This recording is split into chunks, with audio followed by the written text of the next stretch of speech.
everyone, and welcome to the second episode of Soundkicks, a political podcast made by AEGEEans. And before starting, before presenting our own guest tonight, we'd like to remind you, as every episode and also the previous episode was about, we need to remind you the guidelines so that you know what this podcast will be about. The guidelines are easy and simple, and the rules are really easy to understand. All the opinions expressed during this podcast represent the opinions only of the participant alone, so they don't reflect nor locals or anything Asia related. So the opinions are of each individual, and of course, opinions and topic can be controversial. This is not a safe space. Second rule, but please be. We know and will be respectful of any opinion, especially when it is opposite of yours. And of course, you have to do more or less the same. Also, we do refrain from using hate speech or any slur. Third point is the opinion shall not be judged based on a common understanding of ethics, but more on reason and logic. Fourth, our opinion will be respected respectfully and once at a time when there is assigned time to speak. Fifth and second last one, every single speaker and moderator did the research before coming here into the podcast. And last, we're not here to lecture about you anything. Of course, you can feel free to have diverse opinion of the matter, and you can come to us and make constructive criticism to what us, as moderator or our guests and speakers, will say, and you can propose another episode in case you want to express other nuances of the topic and story we're going to tell tonight. So without any further ado, we can start introducing our own guest tonight, which is Novak. So hello, Novak. How are you doing? Hello, I'm doing fine. Thank you for asking. And before starting with typical set of questions, would you like to just introduce a bit yourself? Okay, I come from Novi Sad, Serbia. I just recently finished my master's. I've been in AEGEE for 5 years. In between different things, I was in ACT, in some other things. I was a network commissioner before, a sub-commissioner for network commission for 2 years. And yeah, even though I'm pulling back a bit from AEGEE, I still like to stay active and keep up with what's going on.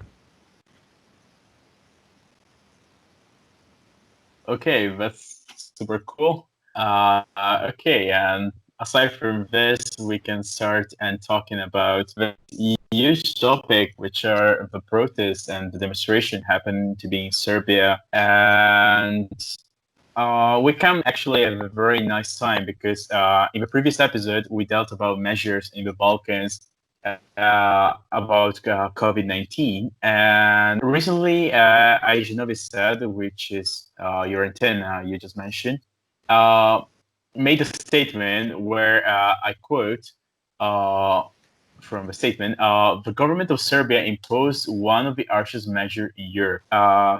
Since the phrasing is quite peculiar, could you please tell us more about all these words?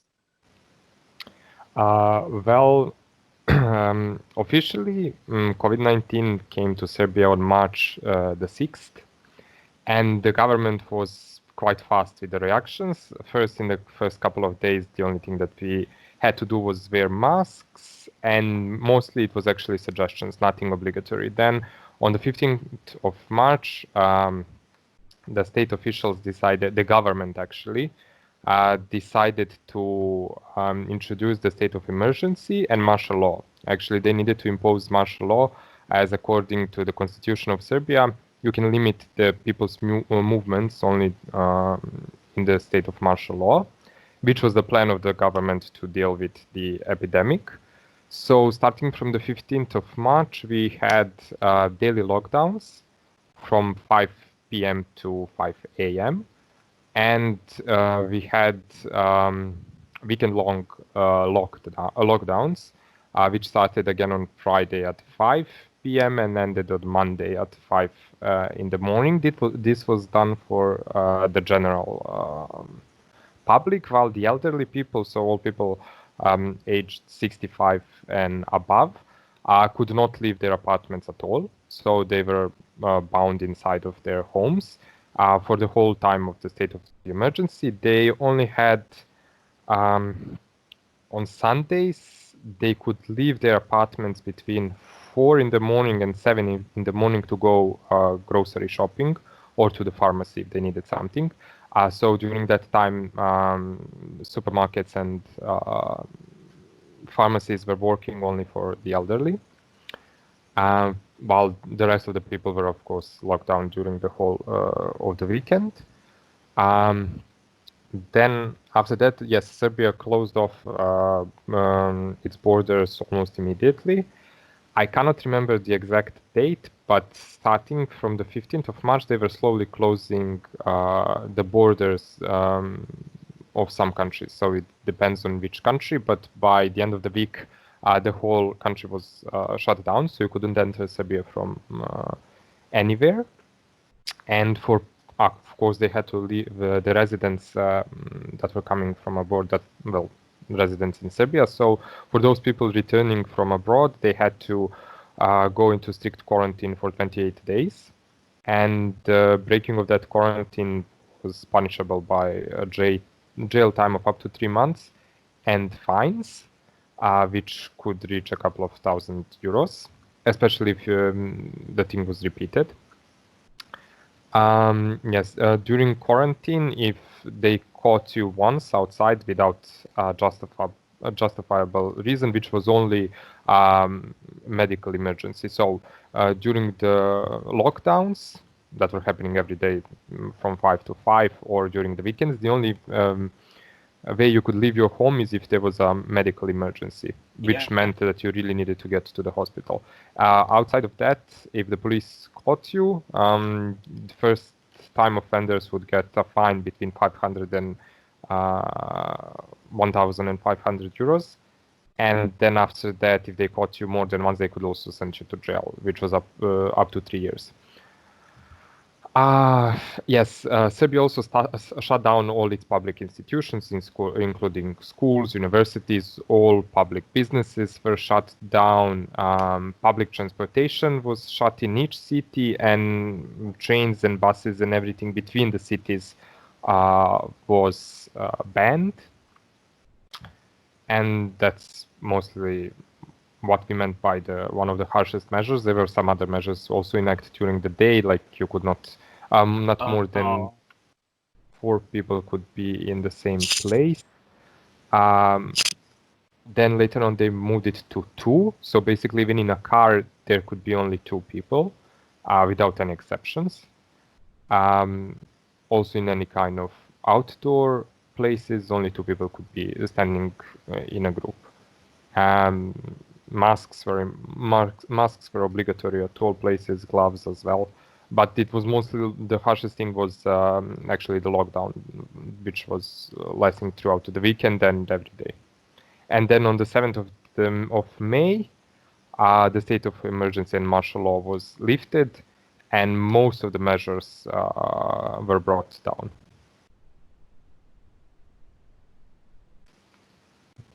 Okay, well, there's been a lot of developments in the measures, and also,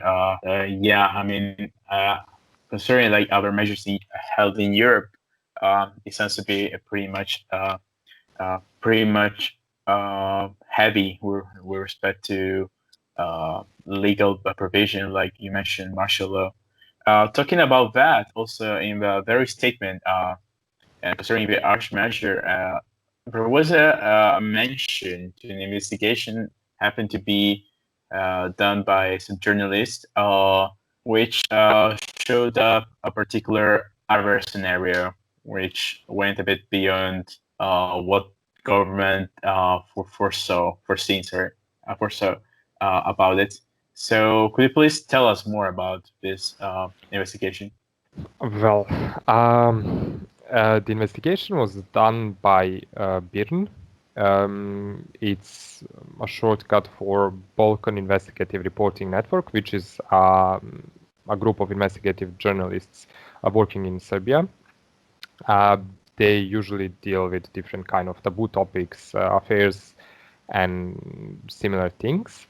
The reason why they actually started with this investigation was that at the beginning, we were not really sure when the first case in Serbia was recorded. So at one of the first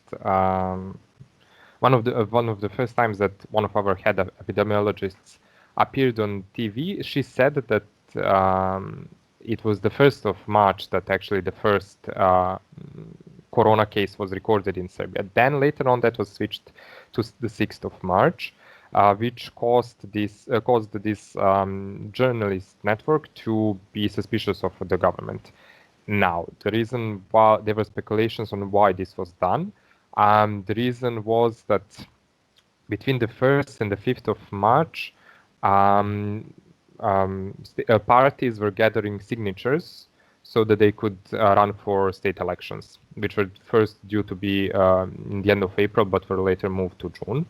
So with some news circling around that that the government might be lying, this investigative network started an inquiry in what was going on, and they found that some of the numbers were quite strange when it came to the number of people sick and people dying in Serbia. So after the lockdown, after martial law was lifted, on the 8th of May, they wanted to investigate. And now sorry, I need to give a bit of a background. So the government made a database for collecting all cases of corona. So it was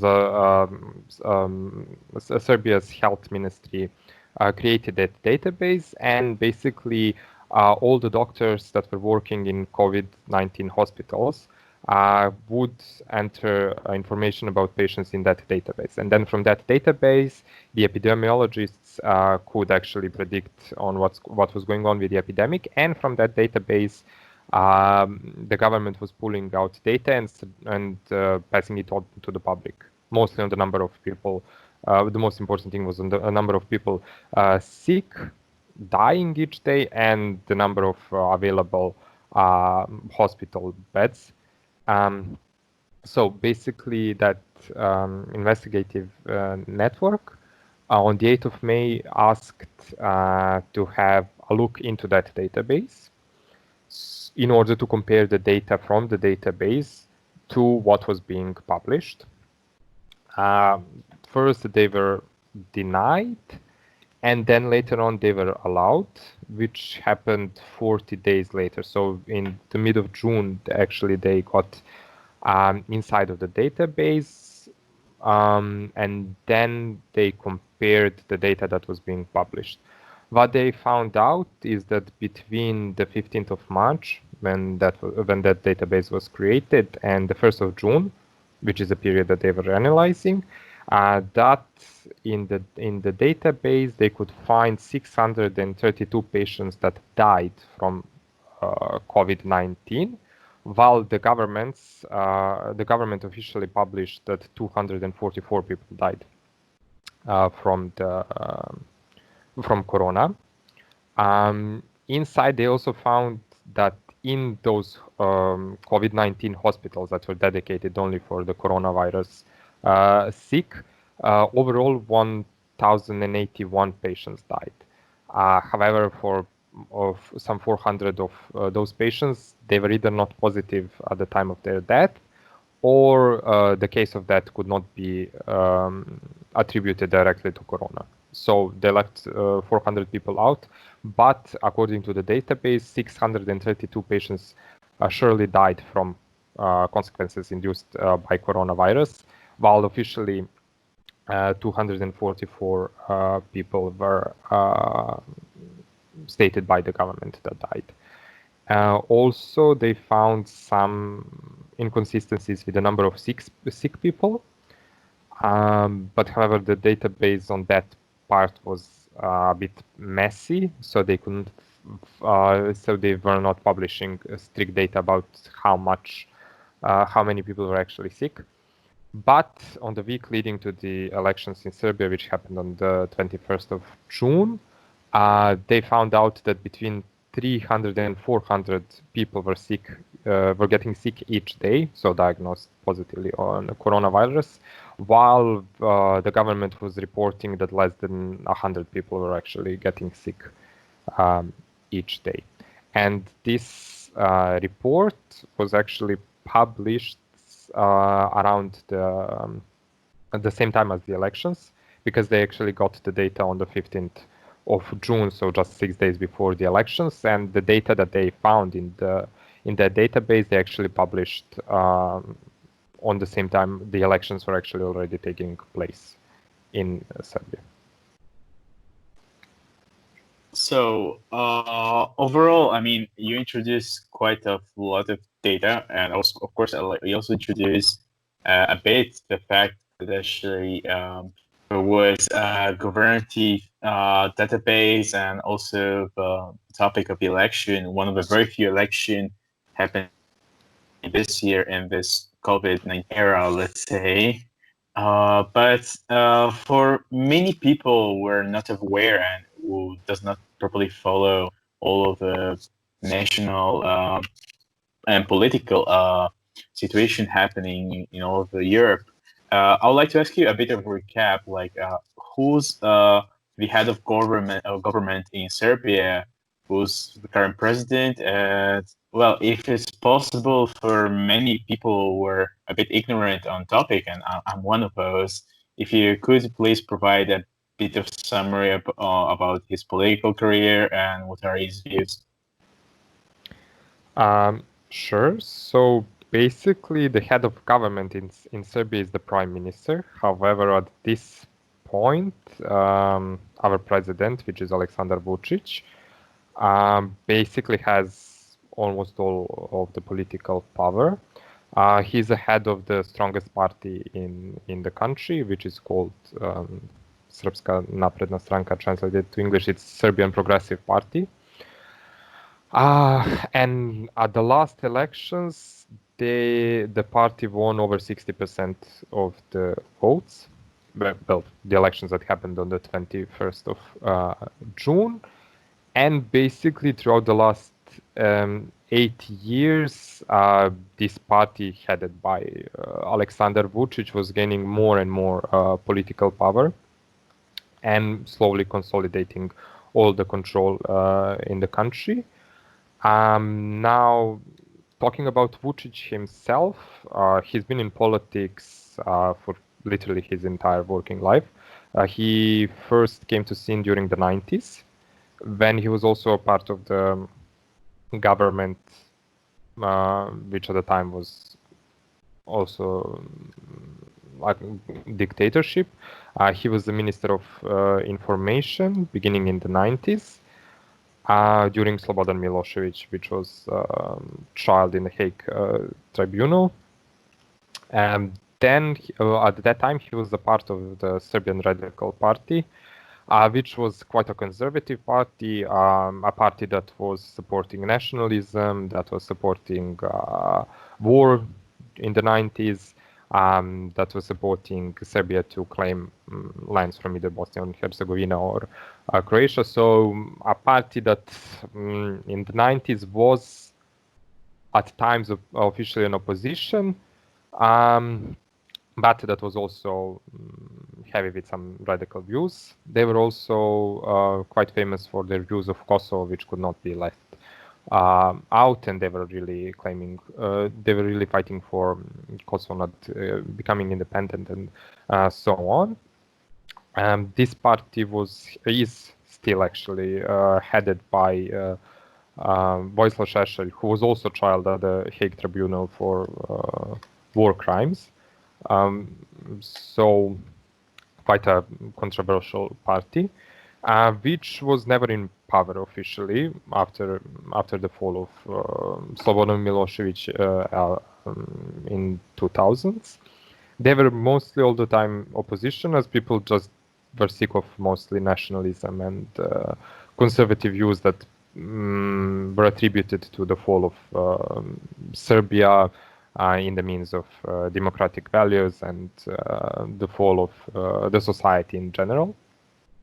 But in 2008, a new party was formed from the members of that radical party, which was Serbia's Progressive Party, headed by Aleksandar Vučić and our former president Tomislav Nikolić.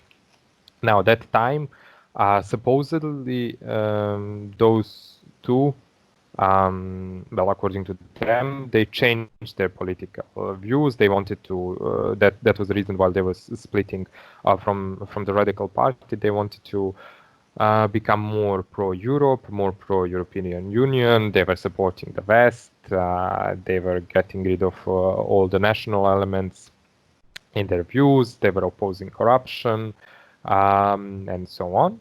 So at the time when it was being formed, many people flocked to the new party that seemed perfect from the outside. They were pushing for fast resolution of the issue with Kosovo. They were also going head on towards joining the EU and so on, strengthening also the economy in Serbia and blah, blah, and etc. However, they first became leading. They first entered the parliament as part of the government in 2012, in a coalition with Serbia's Socialist Party, and first year of them being in power, when Vučić was deputy prime minister, marked arrests of corruption cases, a lot of investigations leading into corrupt politicians or corrupt states personnel, then fight against organized crime. They started talking with officials in Kosovo. They were pushing for faster integrations towards the EU. And that lasted for about a year or two until 2014, when we had another election, another parliamentary election, when they actually took even more power. And that's when their politics started to change. And starting from 2014 onwards, the party actually imposes more and more media control. They are basically controlling all of the state institutions. Lately, even the prosecutors and the judges, which are supposed to be independent, are also under the influence of the party, and the state of democracy is basically going down. In 2017, Vučić was elected as the president, and then the prime minister, that was our now prime minister Ana Brnabić, basically became a pawn of his. Even though the prime minister is actually the head of the government, you can hear her in the media always saying how she actually follows the advice or orders. She even says that sometimes, the orders of Aleksandar Vučić. She even calls him the boss, which doesn't make sense. And most of the time, the whole of the government, including all of the ministers and the prime minister, basically follow what Vučić, the president, says. This all culminated this year with the elections, when it was apparent that the whole party was actually relying on him. And even though officially he's the president of the country and he's not supposed to take part in the parliamentary elections, basically he was the head of the campaign for the party, running for that, and the only thing that you could see that the party, Serbia's Progressive Party, could offer is actually Aleksandar Vučić. So at this point, he has consolidated all of the all the power in his hands. Regarding his views, he is still pro-European. He is still opposing corruption in Serbia, opposing crime, and so on. However, When you look at it realistically, basically the only thing that he does is mislead people in order to stay in power, while the government actually acts completely different to what he's saying. So they were stalling negotiations with Kosovo. For example, in the beginning, they were stating that they wanted to have that issue resolved as fast as possible. Then later on, they started a campaign where they were pushing countries that recognized Kosovo as the independent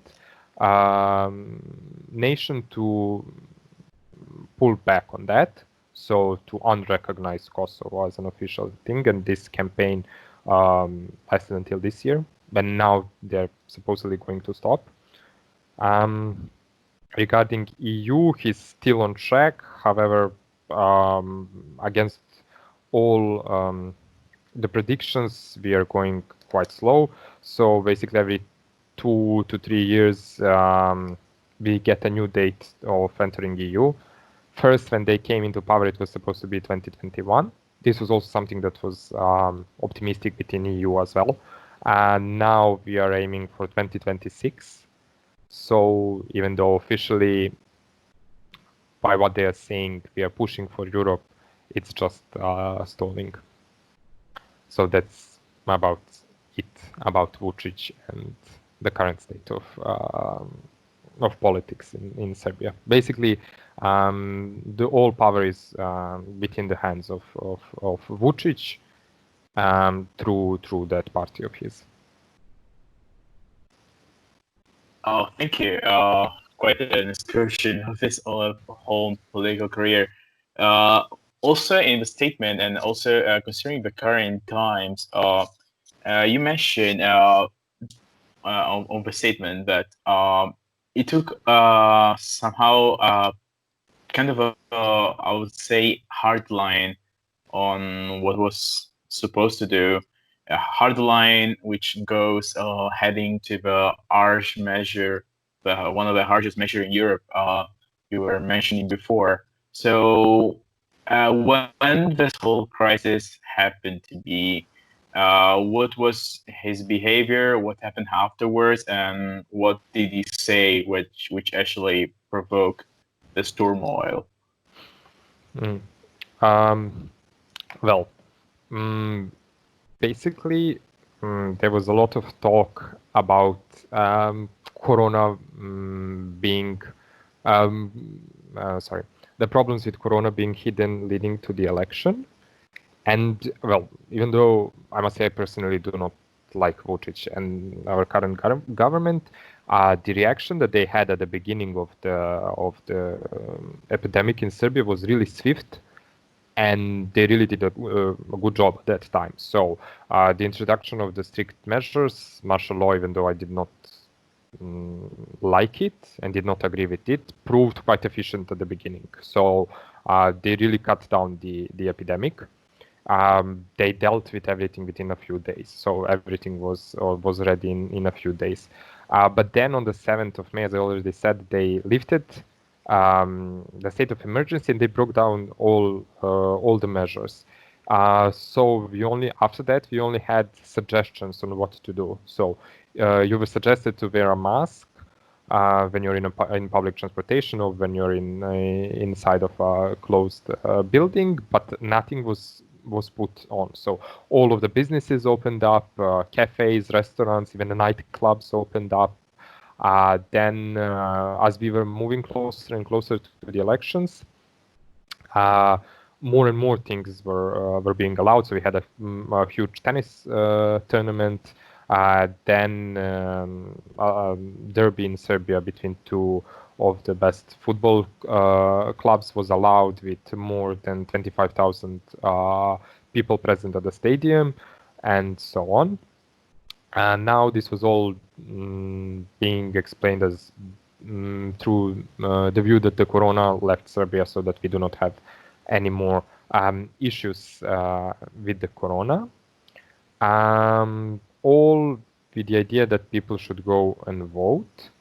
Now, why this was done in my opinion and in the opinion of a lot of independent people in Serbia or the opposition, was because most of the opposition parties boycotted the elections happening on the 21st of June. One of the major arguments, apart from the media blackout, was that it was unsafe to have the elections on the 21st of June. So the government actually allowed everything, just to point out that it's safe, that we don't have corona. Then on the 22nd of June, so just one day after the elections, the number of new corona cases tripled. So coming from Sunday when we had the elections to Monday, it tripled. And then all of a sudden we again had epidemiologists on TV. We had our prime minister on TV, and on all of the other media saying that the corona is back, that it's dangerous, that we need to pay attention. Slowly they were introducing the measures back. So first it was wearing masks in public transportation, then inside, then that not more than 50 people could be gathered together. Then it was shutting down of the nightclubs, first in Belgrade, then it spread out. There were also talks about sending students back from student dorms to go home, as they found that that was a dangerous part. And then last week, just before the unrests in Serbia started, on the 7th of July, Vučić came on TV as the president, and he said that because of the increase of the number of corona cases, starting from that weekend, so the weekend behind us, Belgrade is going under lockdown from Friday until Monday, and they are thinking about doing the same for the rest of the country. And now, considering that just 2 weeks before that you could go to a sports stadium with 25,000 people, or that you could go to nightclubs, or that you could do whatever you wanted, and then and we were safe. The corona was not existing anymore, and then 2 weeks later, going back into a full lockdown, prompted people to go to the streets. And now, during this time, it was also circulating. The report from that investigative journalist network was also circulating. An even bigger issue was that the doctors that were at the head of fighting the epidemic were defending themselves by saying that they did not know what was in that database, as if they were not working with it. None of the government officials commenting on that report. The prime minister didn't want to comment. The minister of health had no comment about that. They were just saying that it was made up things, while the doctors that were leading the fight against the epidemic, as I've said, were defending themselves by saying that they have no idea what's inside of that database. So people lost, of course, the trust in the authorities, and with the introduction of the, again, strict measures, they slowly started gathering in the streets of Belgrade. His speech was at 6 in the evening, and by 7 people were also already going in front of the parliament to protest against the measures. The survey about the journalists and how the doctors that were fighting the epidemic were actually avoiding to comment and pulling out by saying that they did not have an insight into the state database, which was gathering the information about the sick patients and the patients dying. Now, basically, during that same time, we were going to get the measures reintroduced back, and most of the general public lost any kind of faith into the state officials, and also into those doctors, mostly epidemiologists, that were dealing with the epidemic. So people lost their trust. They were not believing what was being said anymore. What's in my opinion justifiable, since they were being lied to for a lot. And yes, after Vučić held a speech on last Tuesday, so the 7th of July, about reintroducing the lockdowns, first in Belgrade and then in the rest of the country, people slowly started gathering in the streets of Belgrade, actually in front of the parliament of Serbia. So Vučić's speech was at 6 in the evening, and while he was already announcing the measures and the rest, people were going to in front of the parliament. Now, in that speech, the speech was quite heavy and honestly insulting for a lot of people. Basically, Vučić called people in Serbia irresponsible. He blamed the people for spreading of the virus. He blamed the people for going to the parties too much, for going to sporting events, for holding weddings.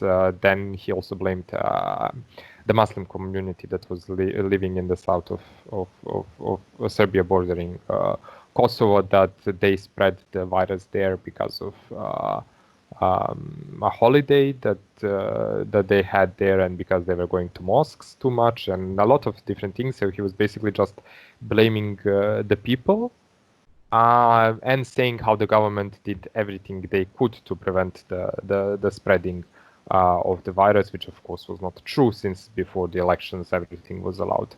So this was the thing that pushed people to come and protest in front of the parliament of Serbia. And starting from 7 in the evening on the 7th of July, more and more people were gathering in front of the parliament.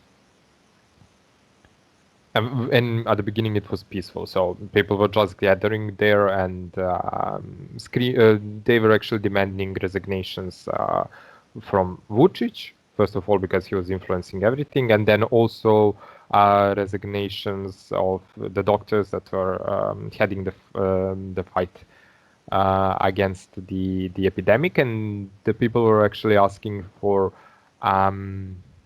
new team to be introduced to deal with the COVID-19 situation, and of course for Vučić and the prime minister to resign. Then later on they introduced.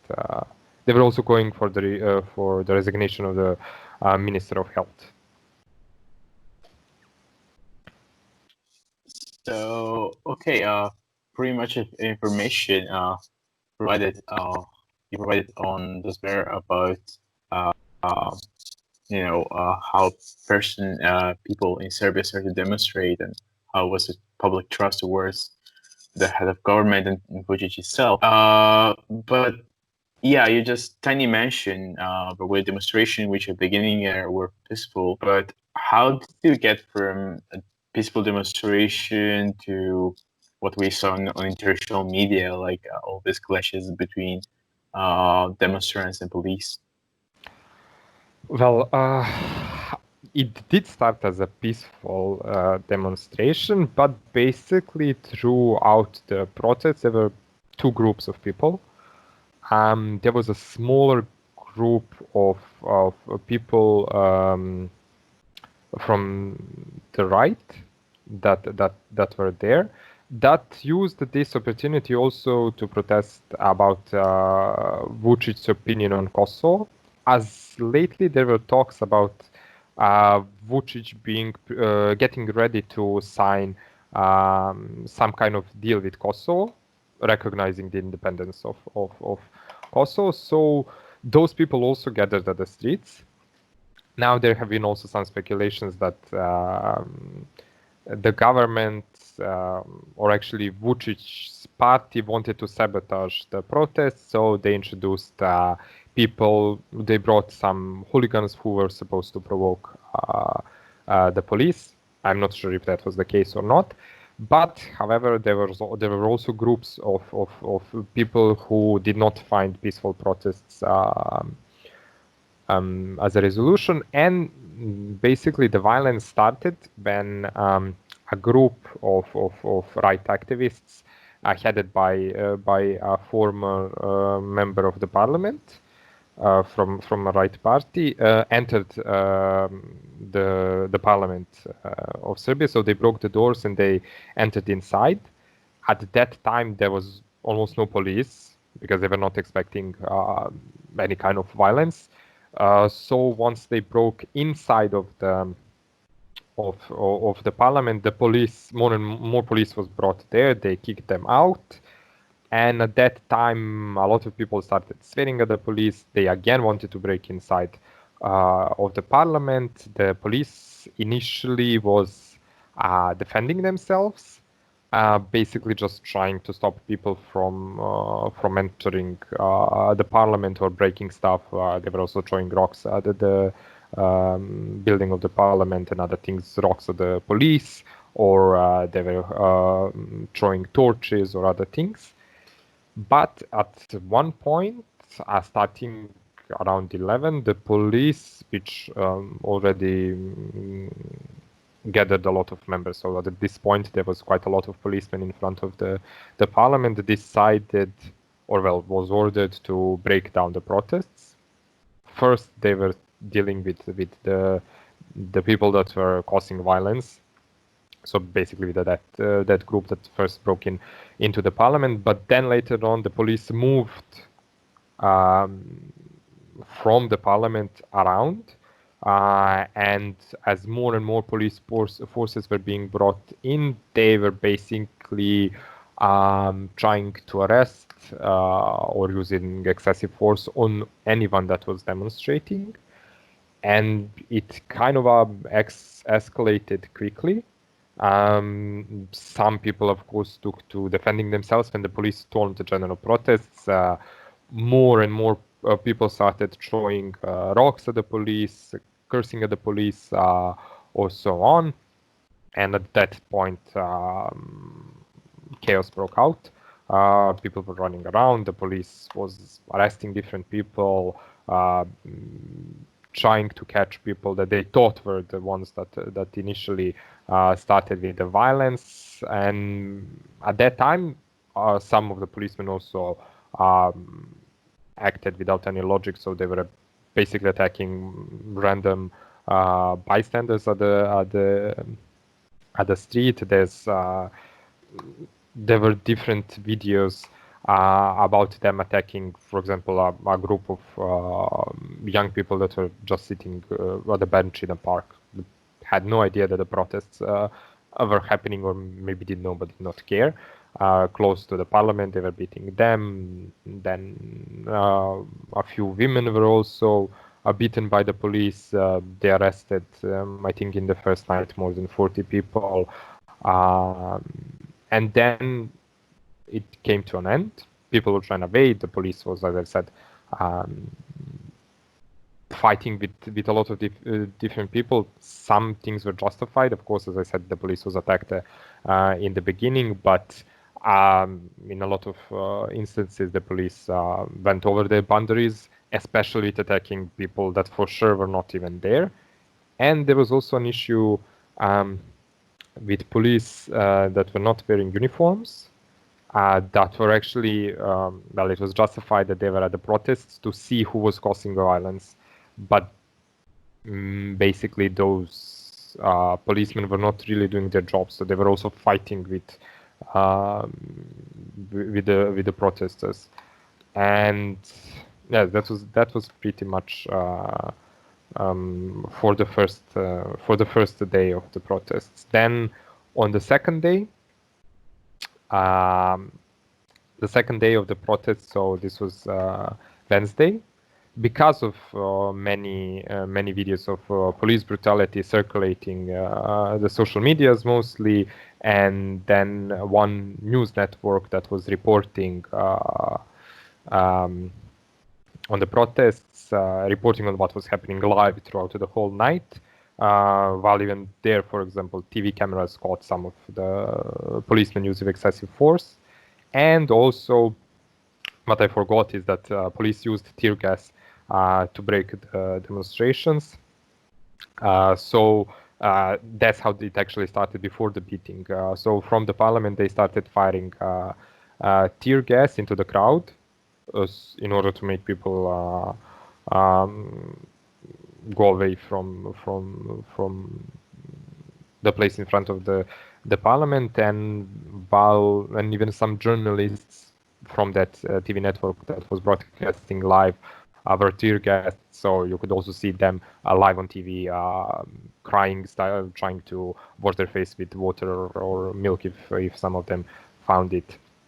And then the day after, so on Wednesday, because of all of that circulating, more people flocked in Belgrade, but also people came to streets of Novi Sad, Niš, and Kragujevac, and it again started peacefully.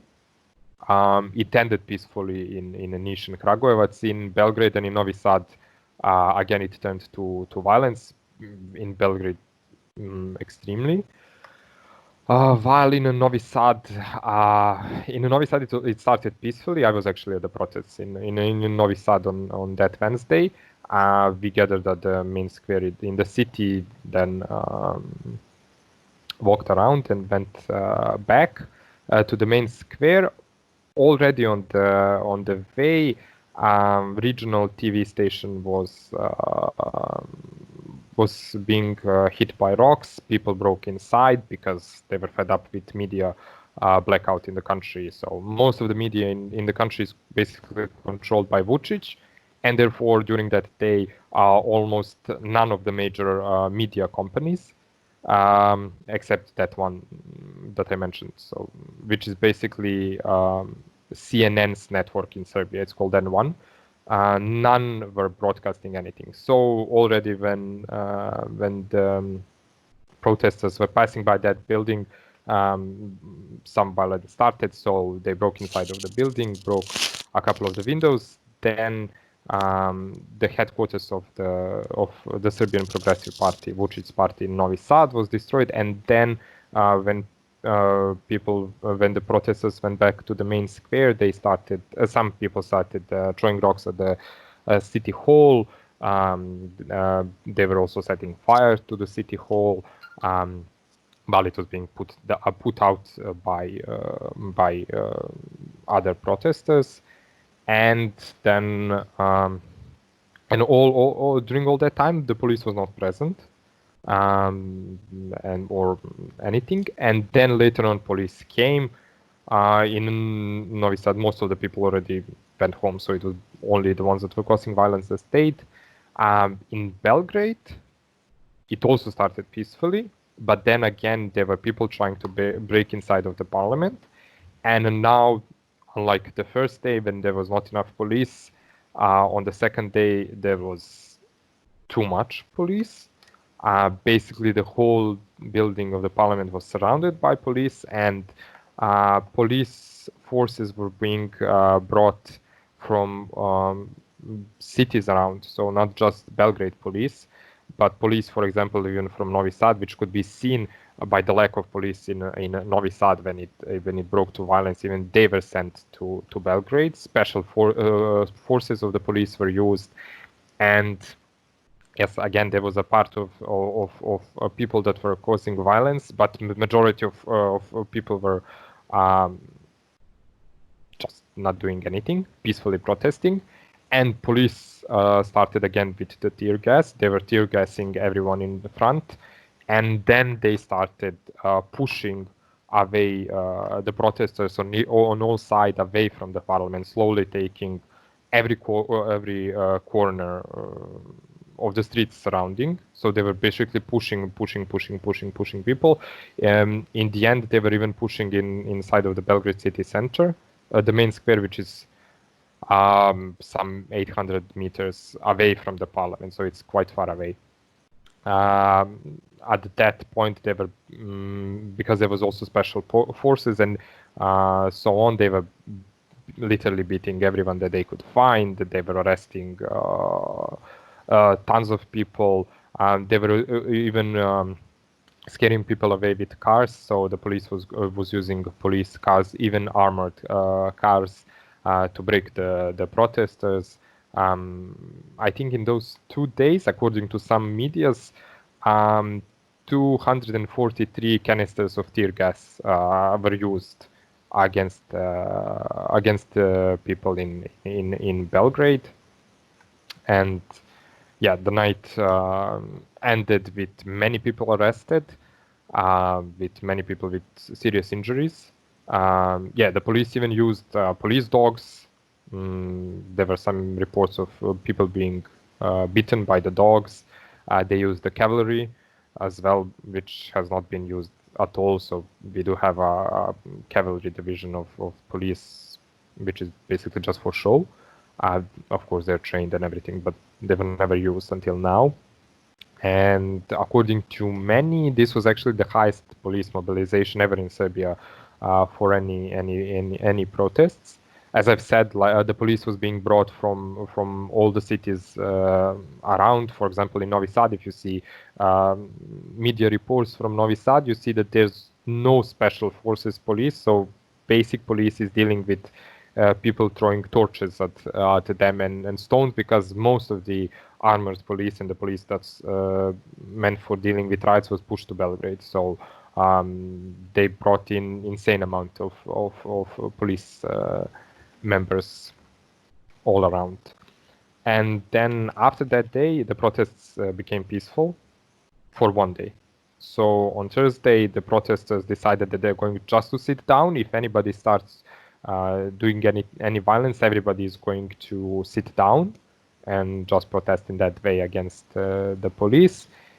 But that was only present for 1 day, and then after that, every other day you would again see violence happening, clashes with the police, again attempts to getting inside of the parliament, and more arrests. Now the violence was going down, but the arrests were going up, and every day basically the parliament served as a holding cell for the police that was arresting protesters in front. And again, there were instances of police attacking peaceful protesters, or basically even after the most of the people left, that just a few of the peaceful that were there with signs of protests, carrying different signs, were being attacked, beaten by the police, or arrested.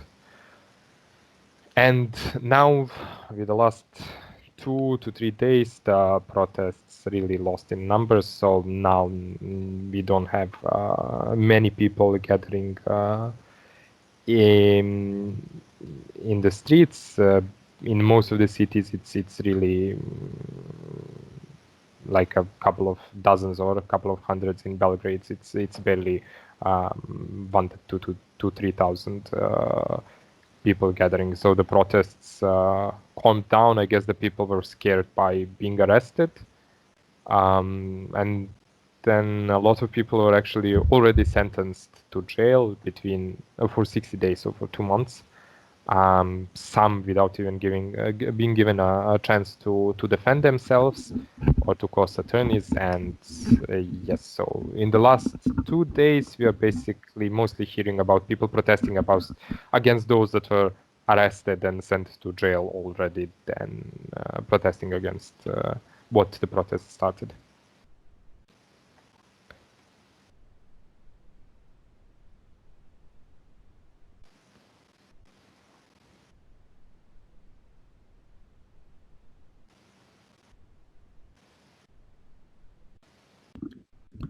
Novak? Yes. Sorry to interrupt. Do you hear me? If yes, could you please write anything on the chat? Because more or less 1 minute ago, I lost your you talking. I think it's a problem with my own audio system, because I see, if you do talk, like if you try to talk, like say, I don't know, A, B, C, ABC. or try to do test. If you do talk, there is, the white circle surrounding your image. So, by the way, do you hear me in this very moment? Yes. If yes, just write yes. Okay, perfect. So, okay, let's continue with the next question. The next question was about the election itself and the state of democracy, and also how the opposition reacted. So you mentioned before about there were elections this year and a few weeks ago, and yeah, could you please tell us, how this election went to be, how were the results, how generally the opposition reacted on the matter of this whole coronavirus and also all this clashes with police. And lastly, yeah, if you want to describe a bit the state of democracy in your humble opinion, which is ongoing in Serbia. Mhm. And very last thing, since I think I can't hear you at this very moment. Can Just you hear write, some message when you'll be done in the chat, so I'll hear it there. I'll try to kind of find it out, which is the audio issue I have, and you can start talking, and I think we'll just get recorded. Okay, cool. Okay.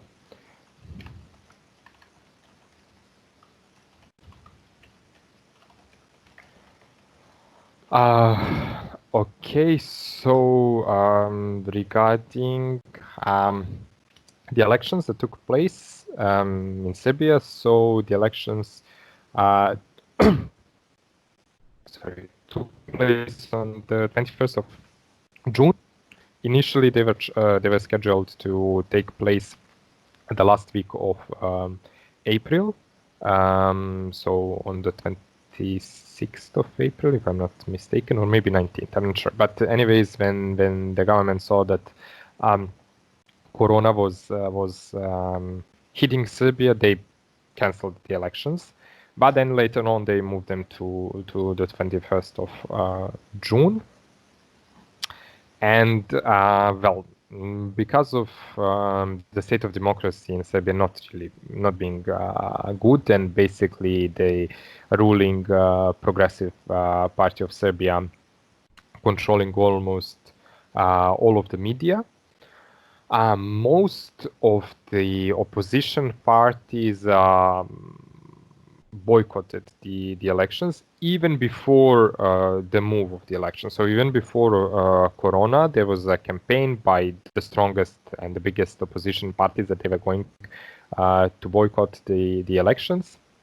They were not going to be a part of them because they, according to them, there was no room for fair elections. There were a couple of surveys being done regarding the media. So on all of the broadcasting, national broadcasting agencies, if people followed the amount of times that different political parties or political leaders were being mentioned, and they found out that 90% of the time was Vučić being mentioned, so Serbia's progressive party, the ruling party, but mostly through Vučić. So it was either Vučić talking or other members of the party talking about Vučić and the party. So 90% of the time it was Vučić being mentioned. Then if I remember correctly, 97% of those talks were positive. Then for the rest of the 10% was either some other parties that were in the coalition of with the ruling party that took 6% of the time, and only 4% of media coverage was attributed to opposition parties in Serbia, and 85% of the time that they were being talked about in the media was negative. So there were only the negative things were being introduced. This was the biggest reason for the political parties to boycott the elections. Then when Corona started, even more of them they were even stronger on the opinion that they don't want to be part of the election now because of the health hazards. So there was a large portion of people boycotted. So this was basically the biggest topic about the elections. Basically, even before the elections, we knew who was going to win. And we still do not have the official results because on 243 election spots or places, there were reports of misconduct. So at those locations, the elections are going to be done again. But according to the rest, which is 97% of the voters, Serbia's Progressive Party won 61% of the votes. Then their coalition partner, Serbia's Socialist Party, won 11%, and there was just one more party, as a new party, that won 4%. None of the other parties participating at the elections got enough votes to come into the parliament. Now there is also some minority parties that won that went inside of the parliament, and now Serbia's parliament has 250 open places. Out of those, 189 will be will be taken by the ruling party. So basically, Vučić and his party now has absolute majority in Serbia's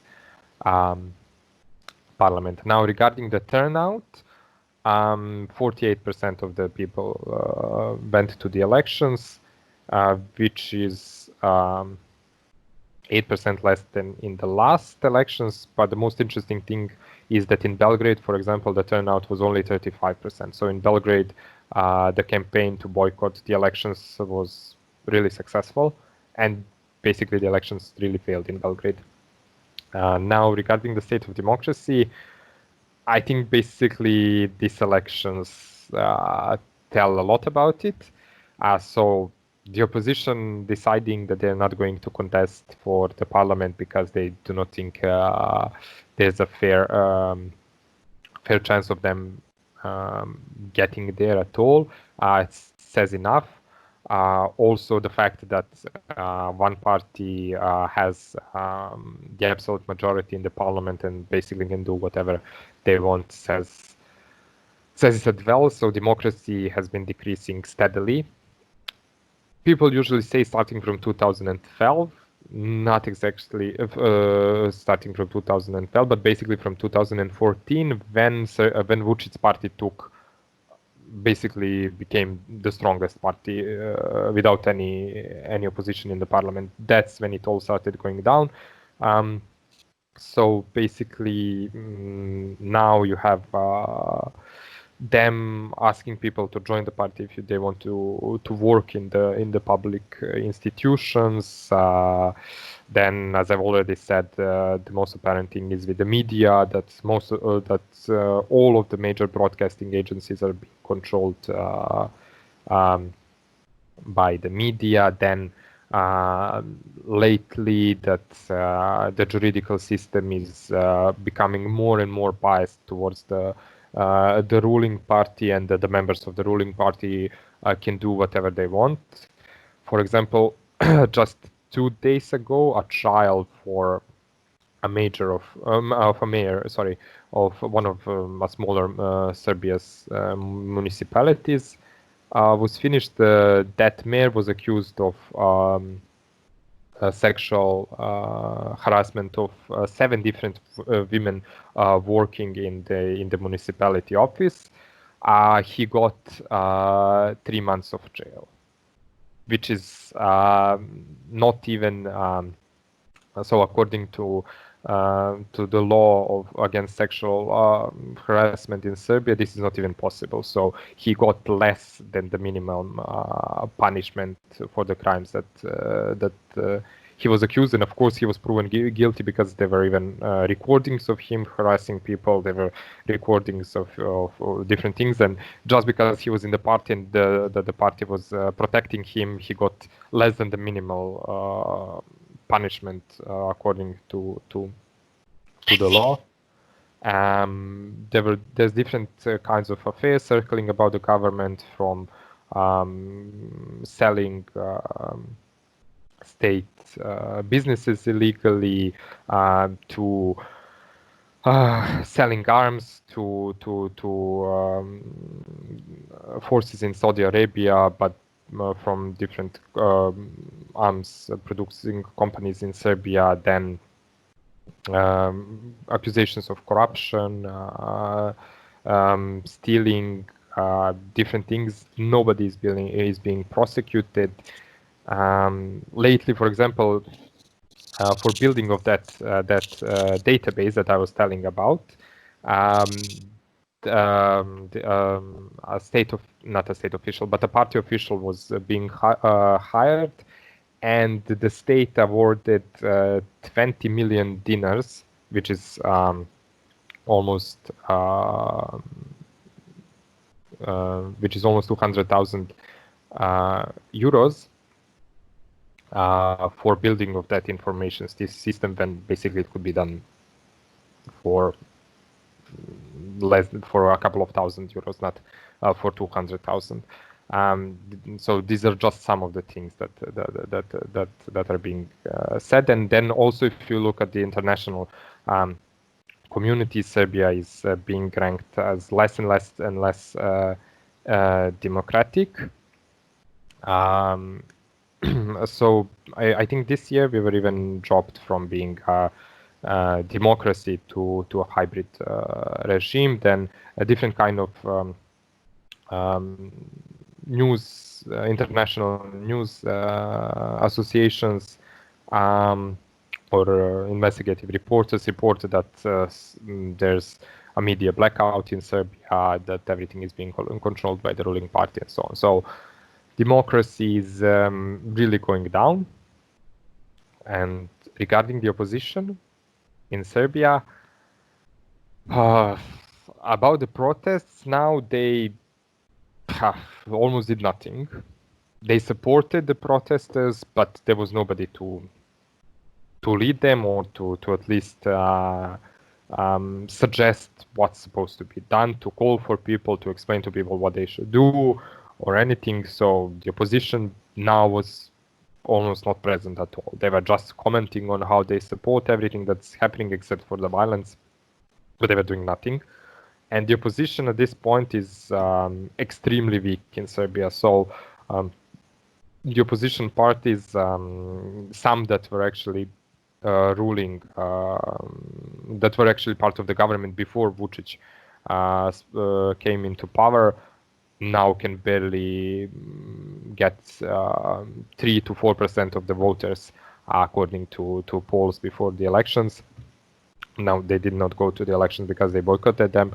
So the opposition is quite weak. They do not have the support of the people, mostly, as I've said, because they're being bashed on all of the media. And that's the only thing that you can hear. And for example, if anything is happening bad in Serbia, including the violence, these protests, for example, the government would come out and accuse the opposition. Mostly they would oppose the leaders of the opposition.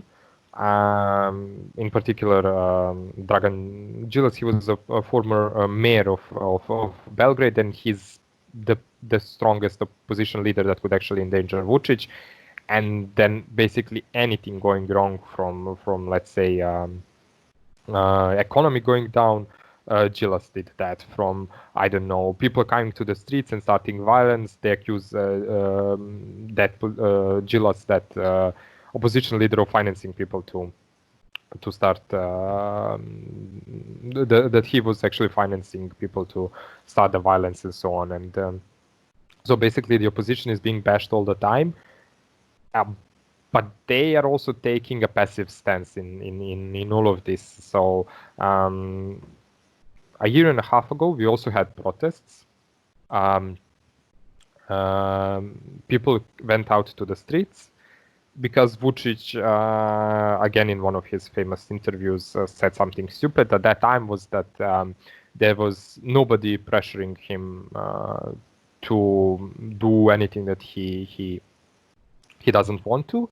And then he said that even if 5 million people went to the streets and opposed him, he would still do whatever he wanted.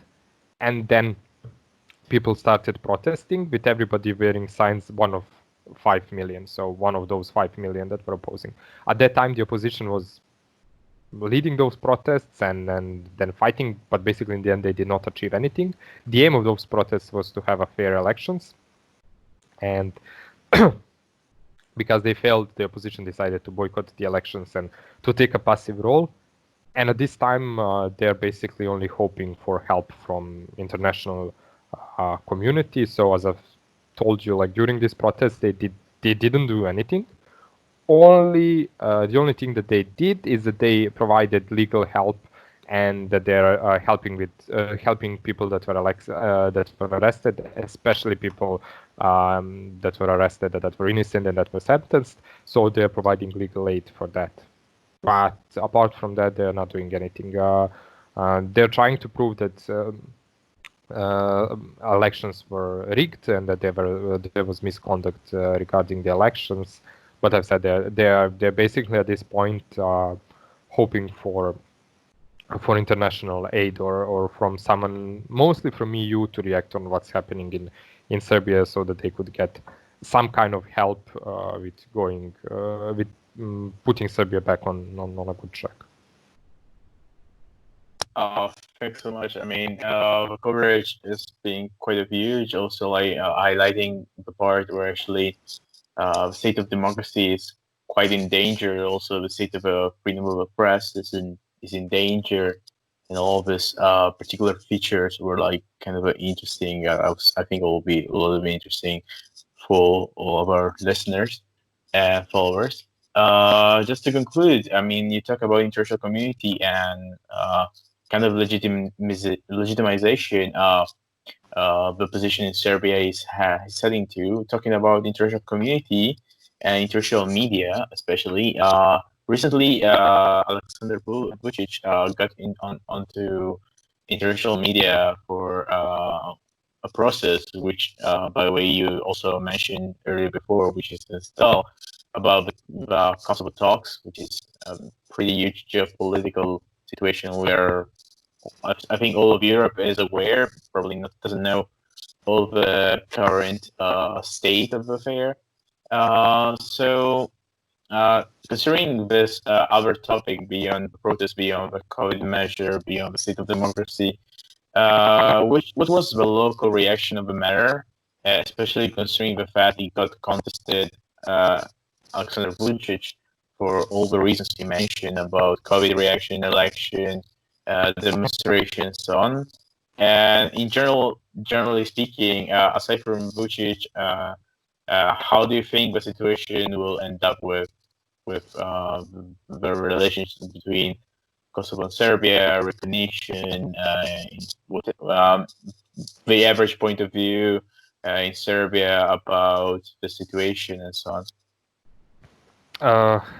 Well, regarding Kosovo, I think the situation at this time is rather, well, I'm not even sure how to put it. So people are quite split about it. I think a lot of people want it finally resolved. A lot of people see that issue as limiting Serbia in moving on, in dealing with other things. In my personal opinion, we have much more pressing matters than Kosovo. So I mean, I would like to have it resolved as soon as possible, not prolong it any longer. Regarding the local media, well, basically, as I've told you, the media is under the control of Vučić. Most of the media is under control of the Vučić.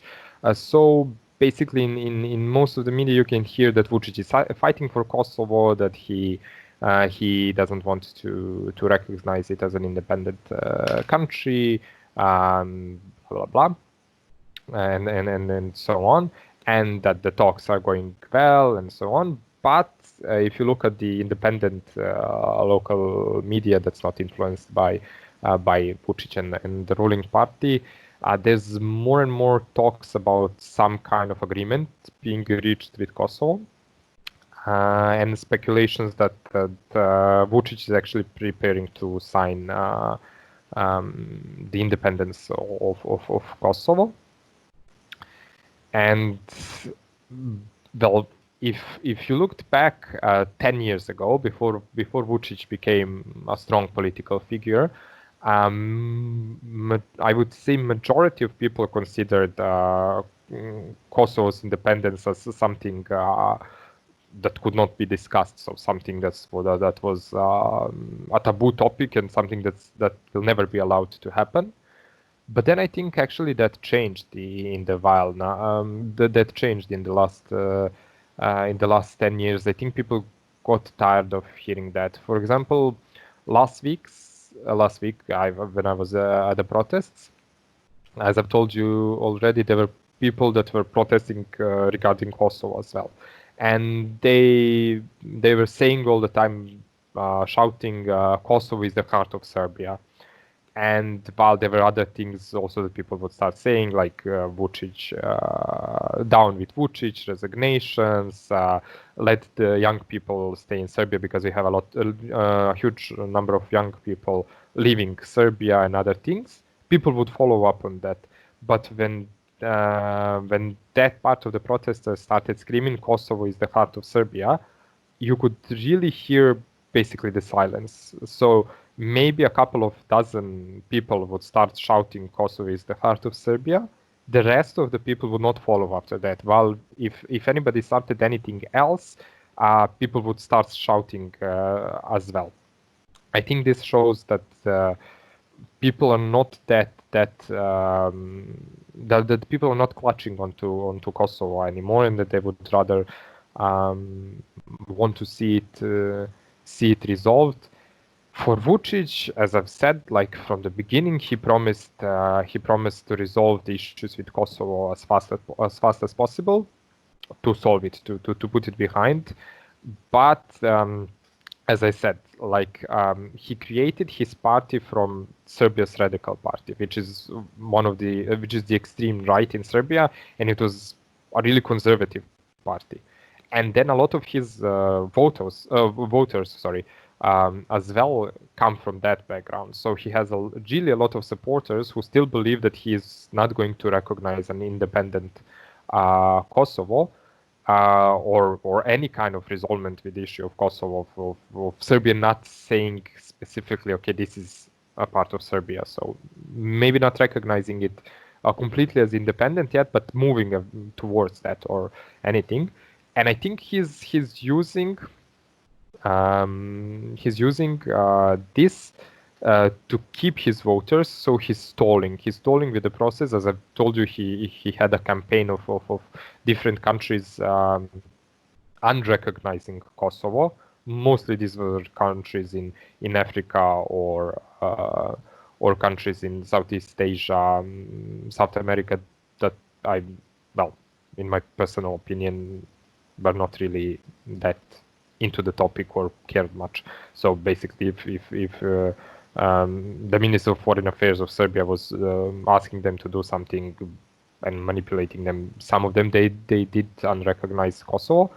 Now they stopped with it, but I think all of this was just a stalling tactic for Vučić not to move on. And now with him going to talks in Brussels about Kosovo, he's still stalling because I think he's really afraid of losing that support, because basically his whole political start was built on that, on the promise that the Kosovo issue will be resolved, but positively for Serbia, and those people still support him.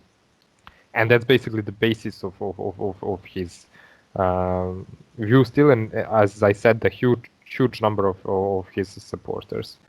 But yeah, as I said, the tide seems to be changing. In my personal opinion, and this is still in Serbia quite a radical one, and a lot of people would disagree with me.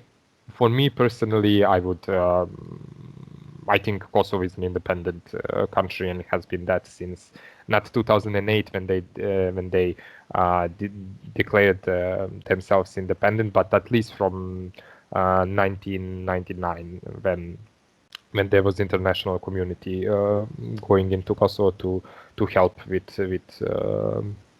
the governing and everything. So at least from 2009, Kosovo has been an independent nation, and anyone who doesn't see that is just blind. So, but yeah, this is again quite a radical opinion and just my own. In Serbia, still a lot of people will not agree with me.